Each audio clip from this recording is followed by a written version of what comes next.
गुप्त नवरात्रा यानी 10 महाविद्याओं की आराधना का पर्व। कुछ चीजें गुप्त होती हैं तो कुछ प्रकट। शक्ति भी दो प्रकार की होती है, एक आंतरिक और एक बाहरी है।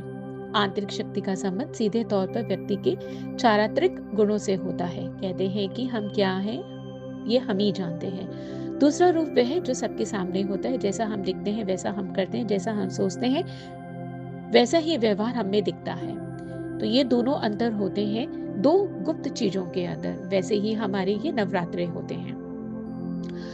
गुप्त नवरात्रों का जन्म कब हुआ और गुप्त नवरात्रों के अंदर जो 10 महाविद्याएं होती हैं वो कब प्रकट हुई? हम सभी लोग जानते हैं कि भगवान शंकर की पत्नी सती ने जिद करके अपने पिता दक्ष प्रजापति के यहाँ गई और उस यज्ञ के अंदर ना तो सती को बुलाया गया ना ही भगवान शंकर को बुलाया गया था। इस चीज को लेकर के सती को बहुत ज्यादा रोष हुआ यानी दुख हुआ और वो अपने पति का यानी भगवान शंकर का अपमान नहीं सह कर पाई और अग्नि के अंदर अपने आप को समर्पित करने लगी। जब वह अग्नि को समर्पित करने लगी तो उन्होंने एक रूप धारण किया जो कि 10 महाविद्याओं का रूप था। जो स्वयं प्रकट हुई वो भैरवी थी और जो उनके आगे 10 महाविद्याओं के साथ में प्रकट हुई वो काली, माँ तारा, माँ छिन्नमस्तिका, माँ भुवनेश्वरी, माँ बगलामुखी, धूमावती, माँ त्रिपुर सुंदरी, माँ मातंगी, माँ षोडशी। इस तरह से जब सती ने अपने आप को अग्नि के अंदर समर्पित किया, क्रोध के अंदर आकर अपने आप को दिखाया, अपने पिता दक्ष को दिखाया कि देख तूने जिसका अपमान किया है वो मैं हूँ। यानी 10 महाविद्याओं के स्वरूप के साथ में भैरवी के साथ के अंदर मेरा स्वरूप ये है। इसीलिए कहा जाता है कि नवरात्रा और गुप्त नवरात्रों के अंदर जो अंतर माना गया है वो यही माना गया है कि नवरात्रों के अंदर हम सिर्फ माँ दुर्गा की पूजा करते हैं, जबकि गुप्त नवरात्रों के अंदर माँ के उन 10 स्वरूपों की पूजा की जाती है जिसे हम 10 महाविद्याएं कहते हैं।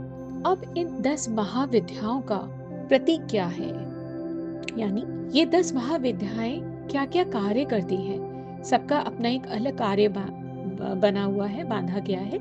जैसे माँ काली समस्त बाधाओं से मुक्त करती है, माँ तारा आर्थिक उन्नति करती है, माँ त्रिपुर सुंदरी सौंदर्य और ऐश्वर्य को प्रदान करती है, माँ भुवनेश्वरी सुख और शांति प्रदान करती है, माँ छिन्नमस्तिका वैभव शत्रु पर विजय और सम्मोहन का कार्य करती है, माँ त्रिपुर भैरवी सुख वैभव विपत्तियों को हरने वाली है, माँ धूमावती दरिद्रता विनाशनी है, माँ बगलामुखी वाद विवाद में विजय शत्रु पर विजय प्राप्त करती है, माँ मातंगी ज्ञान विज्ञान सिद्धि साधना प्रदान करती है, कमला परम भैरव और धन प्रदान करती है।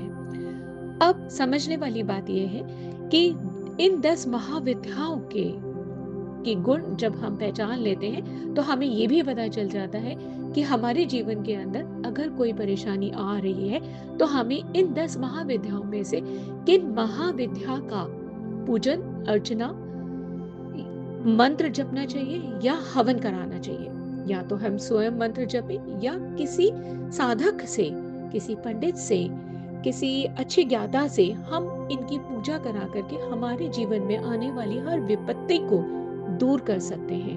आप चाहें तो हमसे भी इन चीजों की पूजा करा सकते हैं 10 महाविद्याओं में से। जिससे भी आपको परेशानी हो रही है उस महाविद्या की हम पूजा अर्चना करते हैं, इस गुप्त नवरात्रों में भी करते हैं और समय समय के ऊपर नक्षत्र और ग्रहों की अनुसार भी हम इसकी पूजा अर्चना करते भी हैं और करवाते भी हैं। तो अगर आपको लगता है कि आपके जीवन के अंदर कोई परेशानी आ रही है और आपको कोई सॉल्यूशन चाहिए हमसे, तो आप हमारे को मैसेज कर सकते हैं, कांटेक्ट कर सकते हैं और अपनी पूजा अर्चना मंत्रों के साथ विधि विधान के साथ करवा सकते हैं।